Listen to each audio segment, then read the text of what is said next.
Hello and welcome back to another Monday. There were some few questions asked that had some D2L content in them, so I thought I'd go over those first today. When you go to the frcc.edu page, you have the option to click eWolf D2L up here, but there is also the option to click it down here. Go to your webmail, eWolf Desire to Learn, and the rest ones are for myself. So if I click eWolf, oh, I already logged into it. Let's log out. Let's go back to eWolf. You provide your S number. It looks new now, but it was different. But it's the same exact thing. I'm glad they did the update so that one password works everywhere instead of two passwords. Oops. Uh, Two passwords for both places. And then you sign in. And this is another way to get to D2L. As far as I know, it only works one way and not both ways. Um, but it should be here on your dashboard tab. And then I don't know if it's the same for both of us, but it should be in your tools area and it should be D2L. I don't see it in this area, but I do believe if you click student access, it might take you, yeah, so it takes you to D2L also, or you can click that and go to D2L. Multiple ways to get to D2L, and there we go.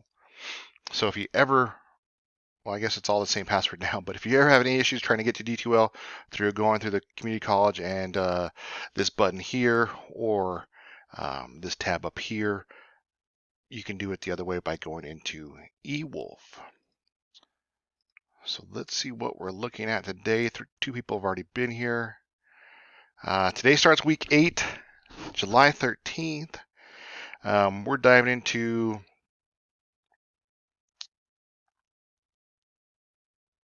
access management.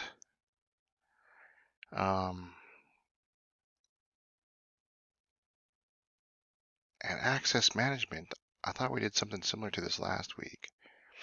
8,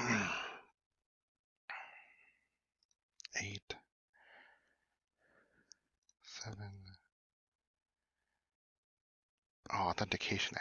Okay. So this week we're jumping into access management. Where last week was account. We're going to look at access control terminology, access control lists. Like I've said before, access control list, ACLs, if you just look up down here, implementing access controls, group-based access controls. It's interesting that we start to look at access controls because not only do they apply to people, but they also apply to let's see, servers, computers, networks, what networks can talk to different networks. And let me see if I can pull up my Firefox and do this on the side. But you can say access control lists apply to many things over just being just being a list for people. AWS. I see if it saved my password from. I'm trying to log into my AWS account and show you real quick, but that doesn't look like it's working out for me. But access control list, very good tool, really helps you narrow down what's going on, especially in Active Directory. You start to form users and groups, start to put in different computers in different groups, different users in different groups. Of course, though, if you have a user that spans multiple groups, that's where it gets a little difficult because you have to assess your list by saying, okay, is it going to be least restrictive or the most available?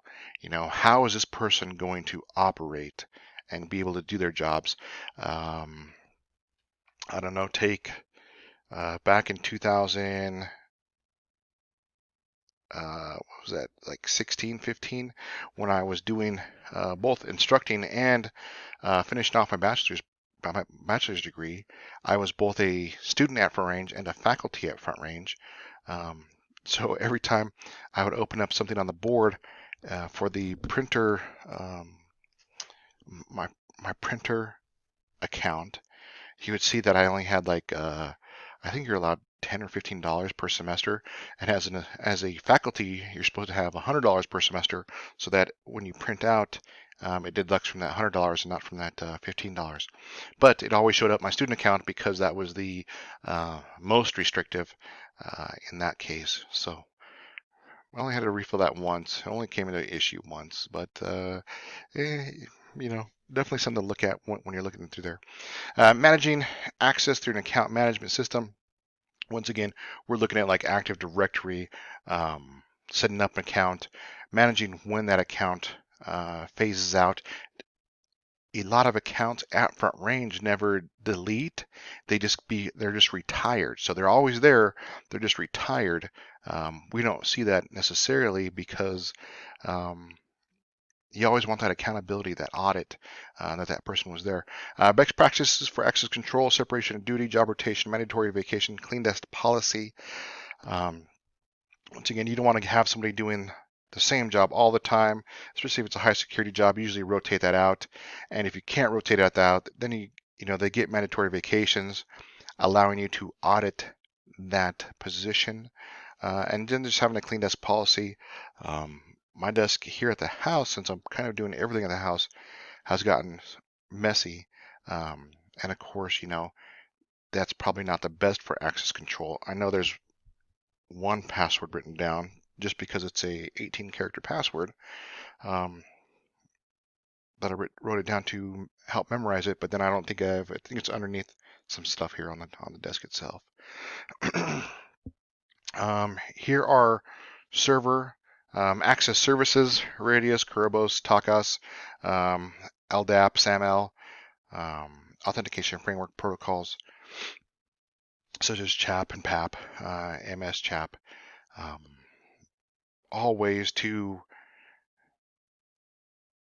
help support the validation of someone.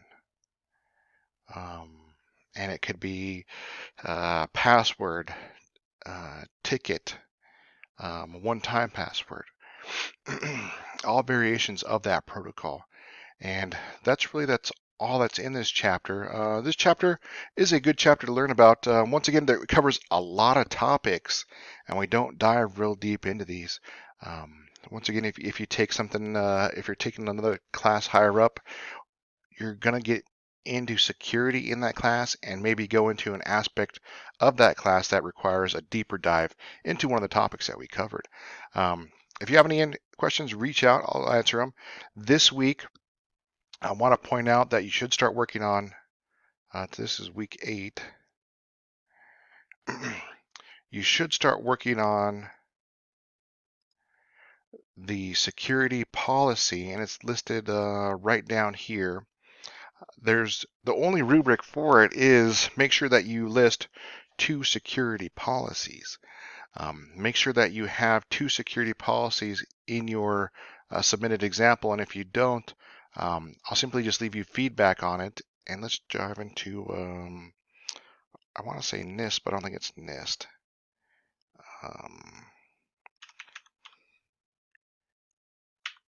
Security policies. What is that? SANS. There we go, SANS.org.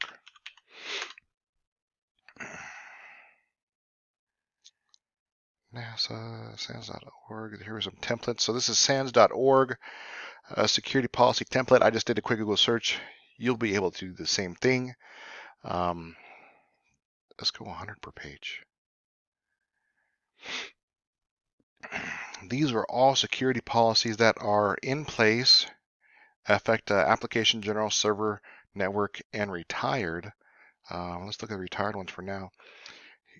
You can pick any security policy you want and pretend, if you have a company, if you want to write it for the company you're at, or if you want to write it for your fictional company, or you're just looking to mess around and I don't know, make one from scratch after looking at a couple, feel free to. But a security policy is just a guideline, really, right here. a guideline that tells you how you're going to use something, what you're going to use it for, and why it's in place. Who, what, when, where, why, and how are usually the things that you answer in a security policy, so it's clear what's going to happen. Once again, the antivirus policy. Always run the corporate standard. Never open any files or macros attached to emails. Delete spam. Never download files from unknown or suspicious source. Avoid direct disk sharing. Always scan floppy disk. Maybe that's why this one was retired. Backup critical data. If lab testing conflicts with antivirus software, run antivirus software utility. And new viruses are discovered every day. This one was updated once it was released in, does it say? It doesn't say when it was released, but it was updated December 13th. And once again, if there's any crazy terms, define them. If there's any related standards, policies, processes, link them. Perhaps antivirus can go with firewall. So definitely find ways to link them. Do not, and I said this in every class. I've only came across this one time. Do not copy and paste it. Use the format they do, but please do not copy paste. That is, man, I'm drawing a blank today for a lot of things. That's bad. That's just bad for now. Don't do that. I want to say copyright, but I know that's not it. I'm drawing a blank there. Sorry, guys. But feel free to look around, look at everything that's going on with the security policy templates. SANS.org, NIST, DWGE has templates. If you just do a quick internet search, you'll actually find a few companies. They will help you process. You got to sign up for their services, but they will tailor a security policy to what you're trying to do and do the work for you in writing all the stuff out.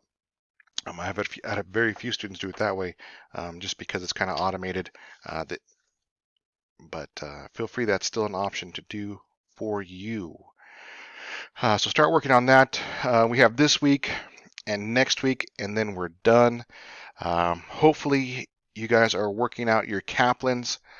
I will start asking for those submissions here in week 9 and 10. If you want to turn it in early, go ahead. The Kaplan quiz, that grade is simply you show me that you have access to Kaplan, screenshot that home screen, submit it there. Once you get that score 70 or better, submit it here.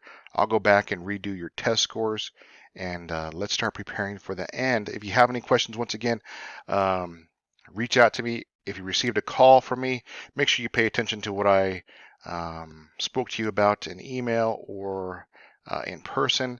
And if you have any question about ending, make sure to get a hold of me soon, because in 3 weeks is going to go by really quick here at the end in preparation for, for fall semester. Okay, you guys have a good week. Talk to you soon.